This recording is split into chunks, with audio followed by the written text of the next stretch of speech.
Ngayon, ilan sa kilalang pagkain ng Nathaniels na dinarayo pa ng mga tao ay ang kanilang mala ice cream na buko pandan at ang siksik sa laman na siomai. Pero ano nga ba ang sikreto nito?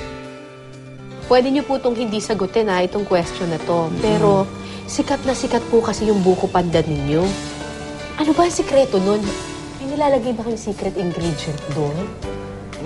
Wala naman. Pero siguro by God's grace talaga. Kasi yung Dinadasalan ninyo yung buko pandan? Ay, kasi lahat ng produkto ko, ito totoo, by prayer. Talaga dasal. Pero minsan may time din na dumating yung buko, tapos minsan matigas, meron. Kaya mataas ang pandan salad. Kasi yung buko, may time darating sa'yo, walang laman. So yung buko pandan, kailangan yung buko, dekalidad, ganun ba yun? Oo. Hindi pwedeng walang laman. May time na minsan pag matigas ang buko, lugi mo na, lahat yung tapon na. Tapon? Hindi pwedeng yun ang ilagay? Hindi na. Hindi na. Kasi pag nahalo, tatawag yung mga customer, Nelly, matigas yung buko. Malungkot na ako nun. Oo. Kaya minsan mas masaya ako na nalulugi ako kaysa yun tatawag. Kasi pag tumawag na yung customer, Nelly, ganito, sobrang lungkot ko. Sa ngayon, meron ng 8 branches ang Nathaniels at nag-e-export na rin sila ng kanilang buko pandan sa ibang bansa. Para sa akin kasi minsan sabi ko, okay na ako. Pero yung mga anak ko yung nag-aano sa akin na, Ma, malayo pa, marami pa hindi nakakaalam ng Nathaniels.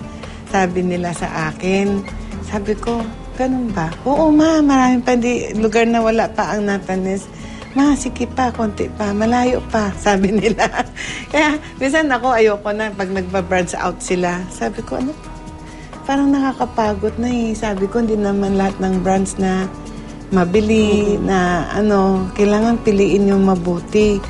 Tapos sabi niya, di ma, sige lang, kung ano yun, saan tayo tatama. Hit or miss daw. O sige. Sila na ang nag-i-encourage sa akin ngayon na magtrabaho eh. Kasi naglalaro na ako ng Candy Crush eh. Yun ang pahinga nyo? Oo. Candy Crush? Habang naghihintay ako, natatawagin. Kaya sabi ko, prepare na ng ganun-ganun, tapos tawagin na. Habang piniprepare nila, nagka-Candy Crush ako. Kaya lang, nasa 120 pa lang ako eh. Hindi pa kayo makamove on?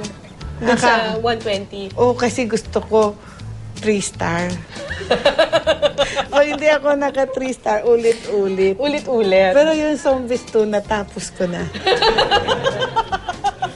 So yun ang pinaka-kaligayahan ninyo? Oo, yun. Candy Crush? Yun, kaligayahan ko. Tapos pag may problema ako, tatawagin ko yung anak ko, paano ito, ganito, tuturuan niya. Ngayon lang ako marunong mag-Facebook. Ka-Facebook ako, mari ko na sa Amerika.